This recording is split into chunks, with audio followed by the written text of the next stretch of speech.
I am just fascinated by your negotiating skills, and having done some shopping here in Beijing, I wish you had come with me, because I'm sure I would have gotten a much better price. And also, I think some of the other things that you brought up were very novel, and I think we need to think about this going forward, and that is some of these very novel mechanisms for doing partnerships that you have developed with the Gates Foundation.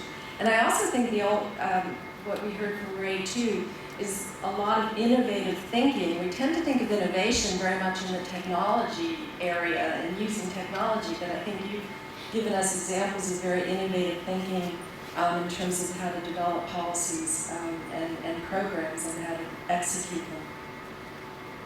So the third speaker in our panel today, I'm very privileged to introduce Mrs. Hiromi Kawamura. Mrs. Kawamura is president of the Orange Tea Company. She's visiting here from Japan, and she's going to tell us her story with her experience with the medical profession and her comments that she would like to make for us. So if she would come up and join us. And I would just like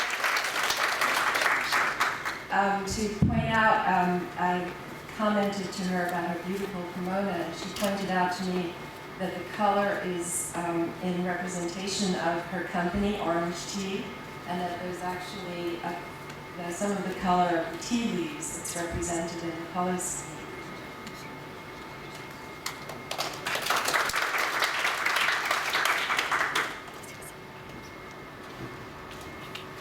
Good morning, everyone.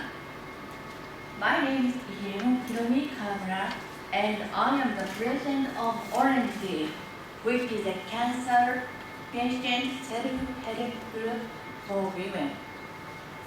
So I am very nervous now because this is my first time speech in English.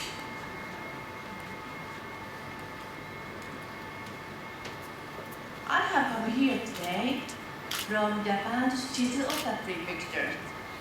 Japan's pride, World Heritage, Mount Fuji is located in Shizuoka Prefecture. So, I was married 50 years ago, July of 1999, when I was 32 years old. So, I'm now 47 years old. At the time in Japan, there was a great deal of nervous attention towards the Nostradamus prophecy that the great and terrifying leader would come down to the sky in 1999. This made me decide to get married at least once before the end of the world. It was America's Independence Day, July 4th, that was registered our marriage. Starting a new life with my husband, we often spoke of the future we would share. When I suddenly realized that my period was due to start the following week, I told my husband, recently I'm experiencing heavy bleeding during my period. My husband, in response, suggested that I visit the hospital and receive a consultation, which I decided to do. The following day, I went online for the nearest private practice gynecologist and made a selection. The physician conducted a pelvic exam. In Japan, it is customary to have a curtain positioned over the midsection so that the patient can avoid seeing the physician's face during the pelvic exam.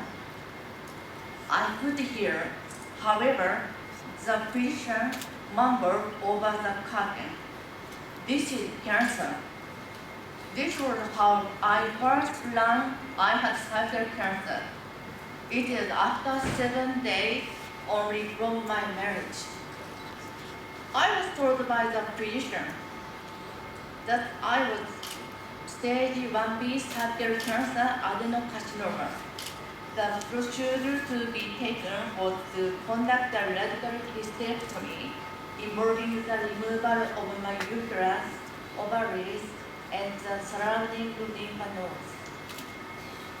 When I told my mother to inform her of my diagnosis, she said, "File for divorce. We will take care of you. Let us free your husband and his family from your care." I do thought that it was for the best and asked my husband for a divorce. In response, he said, "We live in an age where cancer is curable, and besides, there are families that do not have children. Let's get on together." A month later, I underwent the operation. Should I have put off the operation until I had the children? Should I have kept my ovaries frozen? These are many other thoughts and worries run through my head. However, it was not only my ability to bear children that was taken from me. I faced numerous post-operative disorders, trouble with bladder and bowel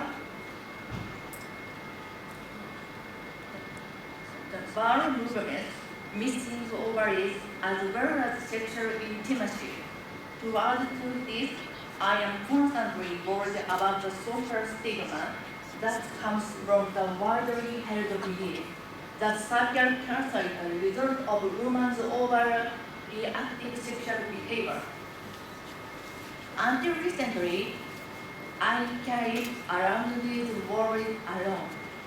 However, I had a desire to until with other women who shared the same hardship as I did. And to open a path to the future, this led me to found a patient group, although our small group sat at the foot of Mount Fuji. We have now extended throughout Japan. In Japan, where I live, the government has a goal to achieve 50% cervical cancer screening rate by 2017. So, the screening rate in Japan has increased from 25% to 37% in recent years. Japan's rate is still one of the lowest among OECD nations.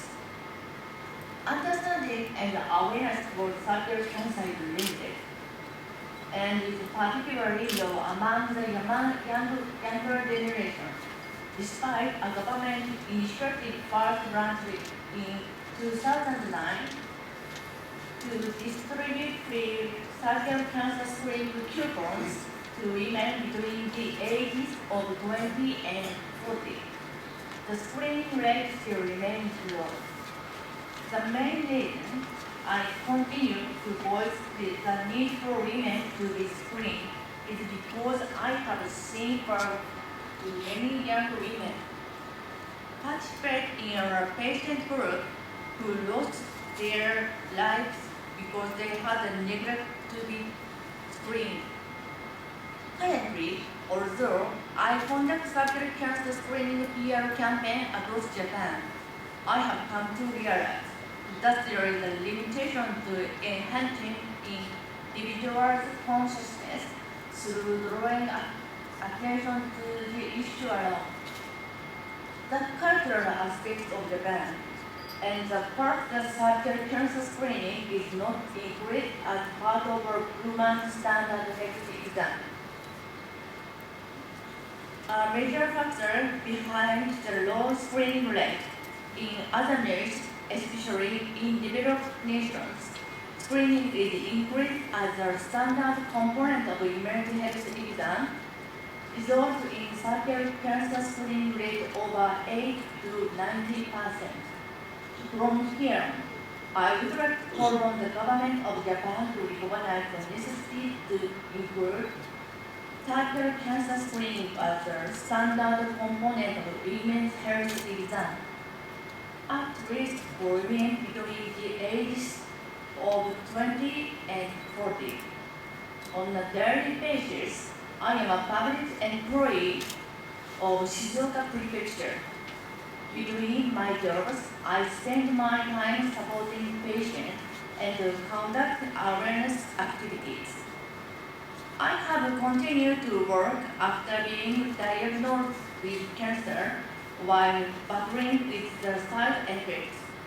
I am surrounded by colleagues who continue to work and know many women who have quit their jobs. With our aging society, our shrinking workplace will ultimately have a negative effect on the Japanese economy.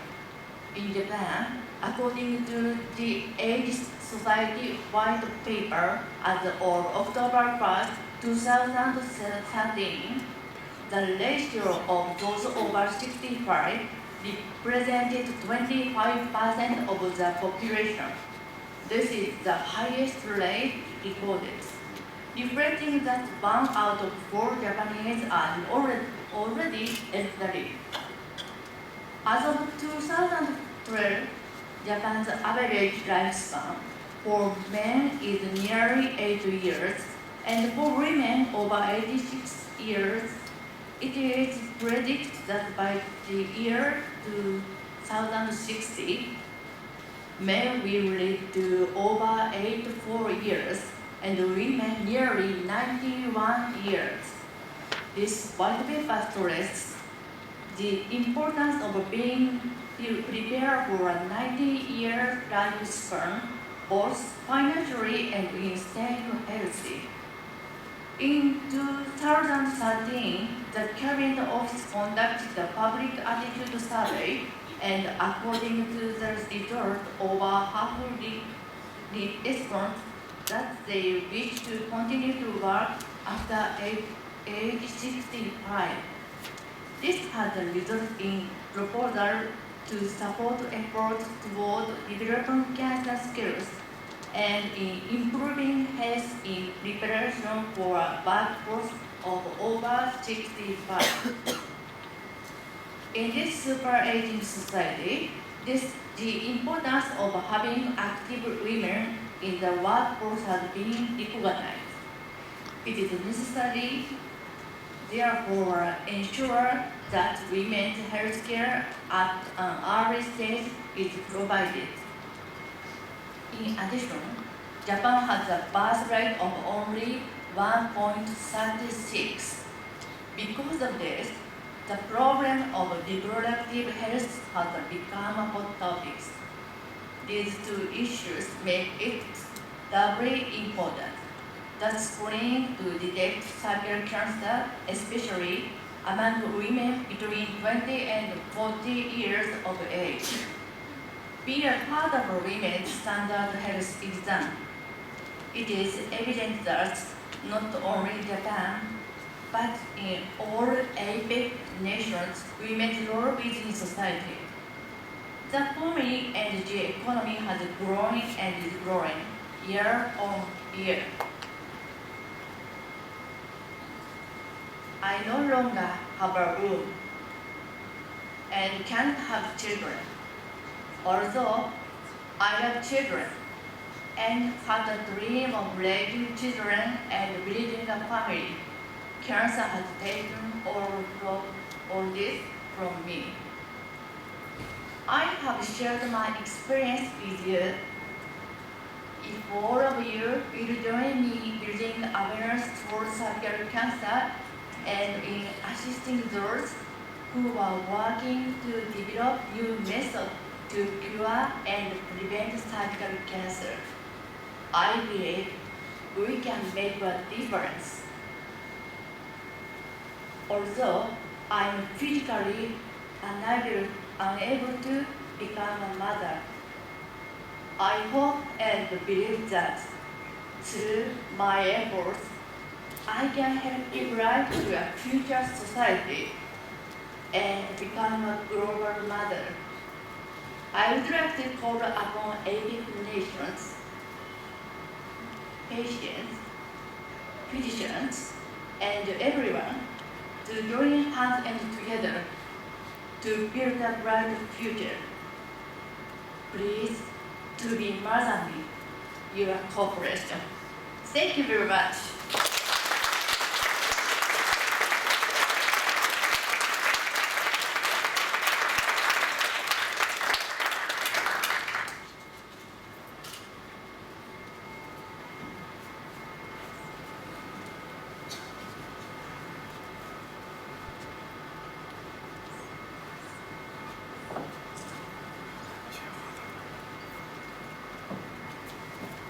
Thank you very much, Mrs. Kawamura, for that really compelling story. Not only to share that with us, but to be able to do it in English is very, very impressive, and we thank you. What I'd like to do now is ask the other members of the panel, Peter Sheehan and Ray, to come up, and we will now open the floor to discussion and questions.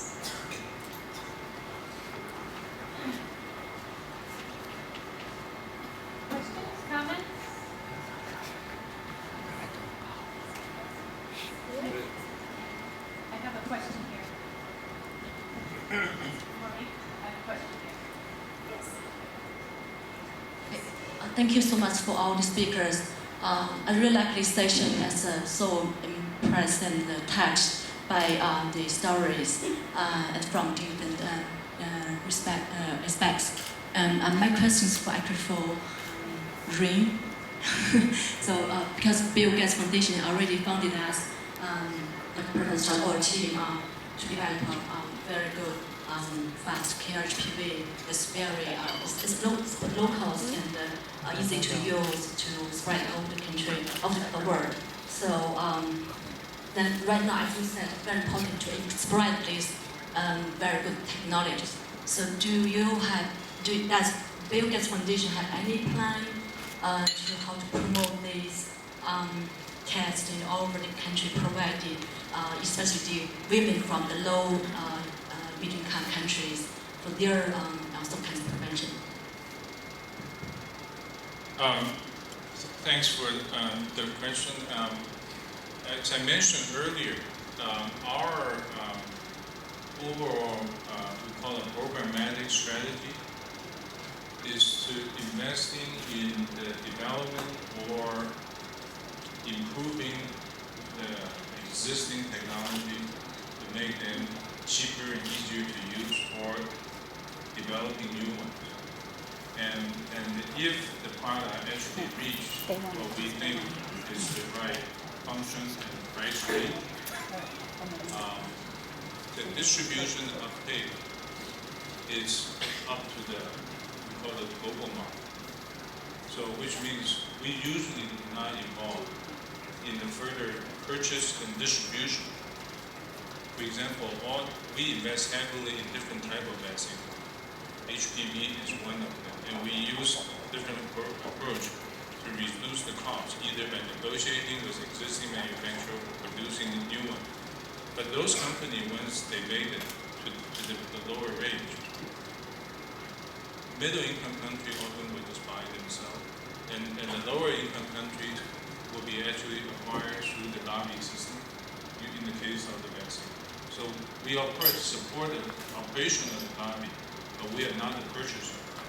So our strategy is make things good enough people want it and buy it instead of buy for it, but investing on the upfront part of the development of the process and the quality and the reducing the cost. That's the approach. Maureen, I want to take the chair's prerogative and make a comment as well. And this, I think, is really pertinent to our discussion of the economics. Did you know in the United States, fewer than 5,000 women a year die from cervical cancer? Now, this is a country of 150 million women. It is a very low prevalence problem in the United States, in part because we have very extensive screening. And so we vastly overscreen. And I think we're beginning to change that because we've now gone from screening every 1 year for a pap smear to every 3 years. But I like to say I've had 27 normal pap smears myself. How many more do I need?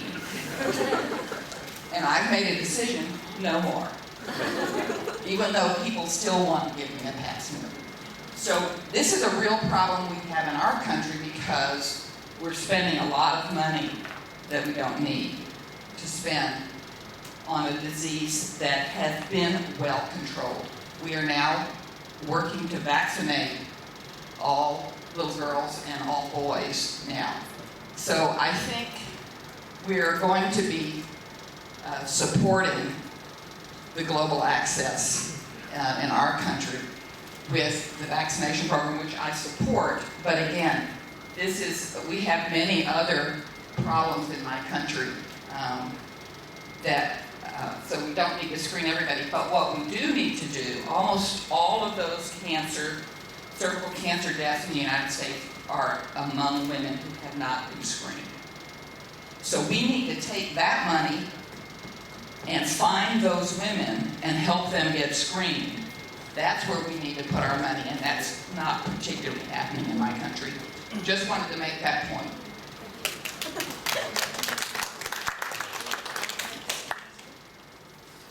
I have a question for Dr. Yip. I'm a clinician, don't represent pharma, but I wonder, from the global access perspective, how difficult is it the discovery process, as you know, is quite expensive.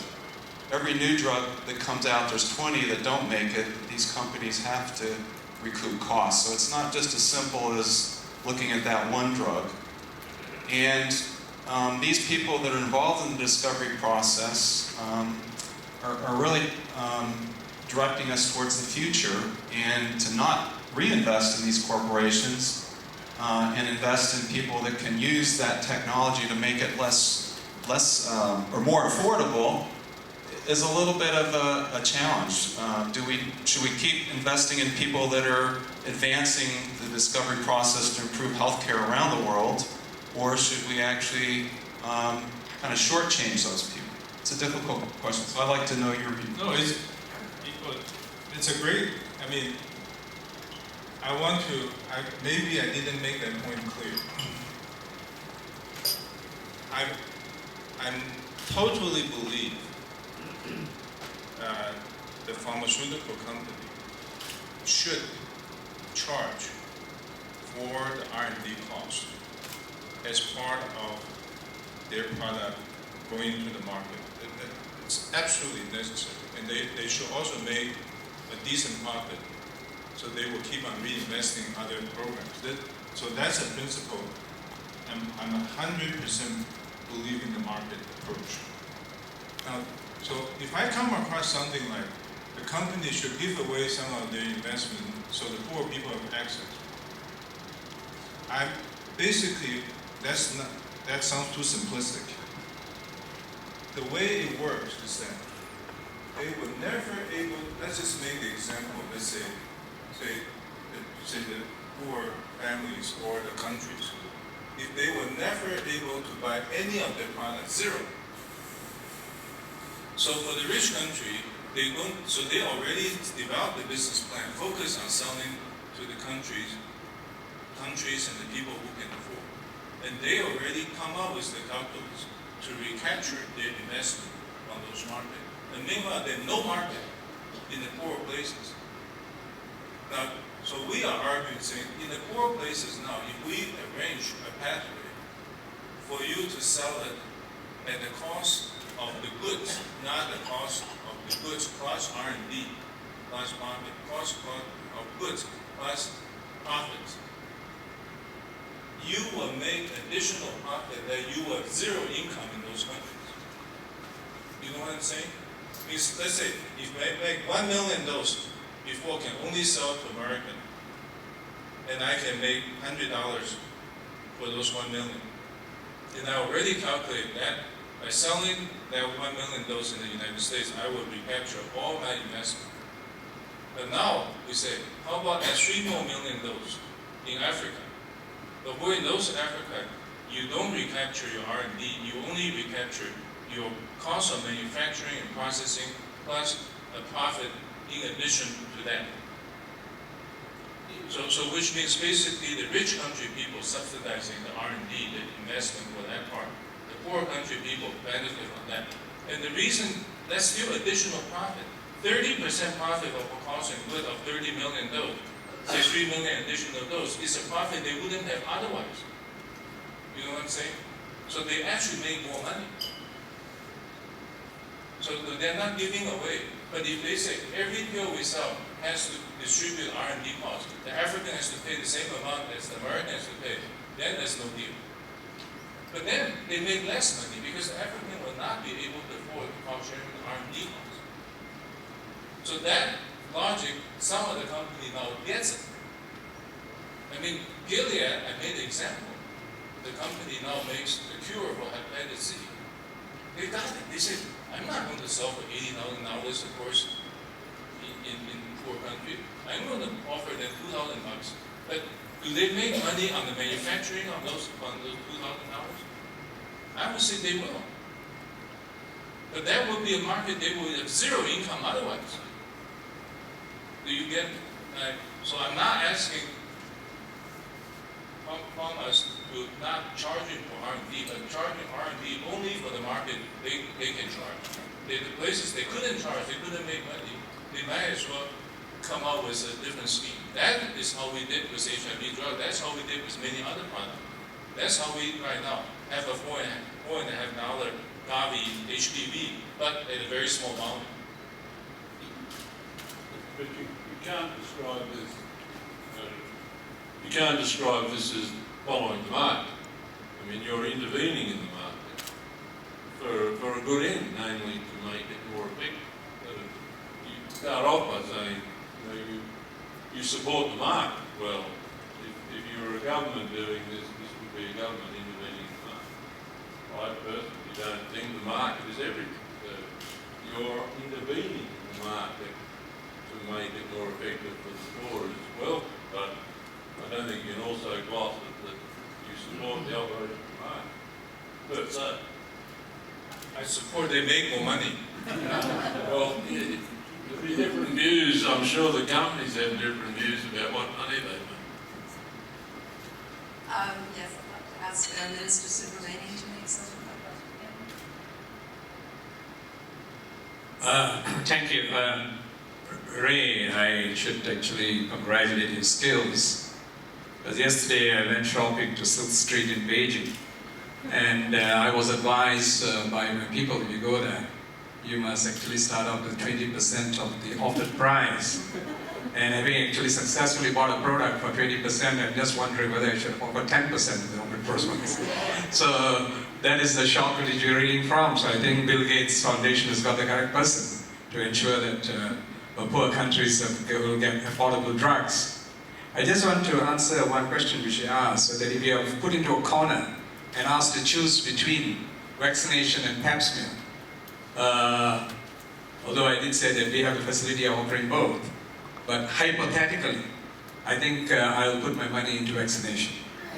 Right, because we would have, Nancy could have prevented having undergone 27 pap smears against 3 vaccinations. And every one vaccination cost is equivalent to a pap smear cost. So I think in sense of economic scales, I think vaccination makes better sense than screening, recognizing, of course, there is a proportion of people who, despite vaccination, still get cervical cancer, which is a different issue. The third point which I want to say is, on the point which you raised, which the last speaker asked, is between funding R&Ds and cost of drugs. It is a very difficult issue. You know, the countries of the Pacific Rim are now caught into a trade protocol discussion called the Trans-Pacific Protocol, TPPA.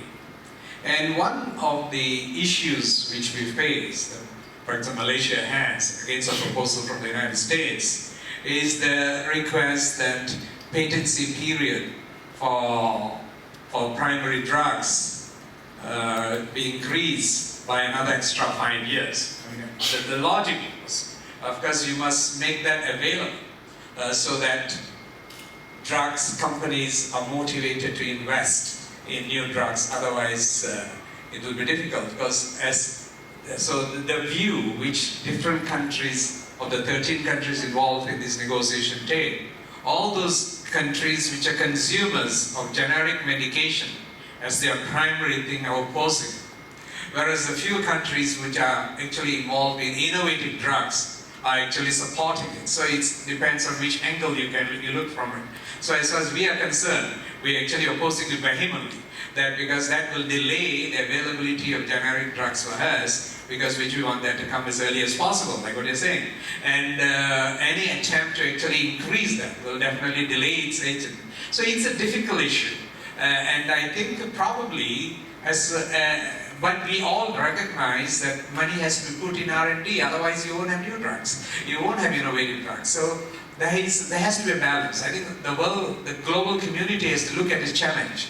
Because states have reduced the amount which they invest in actually the developing of innovative drugs. So a lot is actually dependent on the industry. So whether there's going to be a new model which is actually going to develop the development of drugs, new drugs, innovative drugs, so that there will be a continual supply of them. Because in the absence of that, I think we might have a problem. Because if there is the pressure of the users overcomes the pressures of those who are actually finding drugs, I think that we might have a big problem. I think this is a challenge. I think the global committee has looked into it, and how we are going to continue to support R&D at the same time making sure that drugs are available to people who need it at a cost which is affordable to them. Thank you. Hi, one more question. Yeah, I just wanted to offer a little insight from the side of industry, given that there's been a big discussion around that, and to say that there's one thing when you already have a product in the market, where you already have your sunk costs in your development. It's entirely different in a situation like the one that we're discussing today, where perhaps the products that are on the market may not be completely ideal. And so it's not just a matter of saying, would you accept a lower margin in certain places? It's also a matter of saying, you have a certain pool of money to invest in something, and you're going to get a return on that money, and somebody within the company is looking at the opportunity to invest in this, or the opportunity to invest in something completely different. And so it's a little bit more complex, which is why the Bill and Melinda Gates Foundation is wonderful, because they actually work in creative partnerships with industry to de-risk certain investments made out front, so that companies will choose to make investments that maybe the business case in the traditional sense wouldn't necessarily support. So I just wanted to make that comment. I hope that maybe clarifies it a little bit.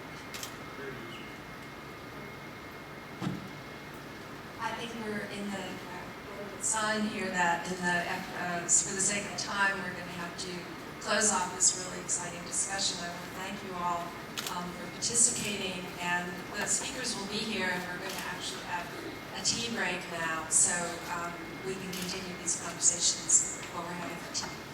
We have a group photo first, I understand, and then we're going to do it up here. So before you go to tea, hurry up here, we'll get a photo, and then you can have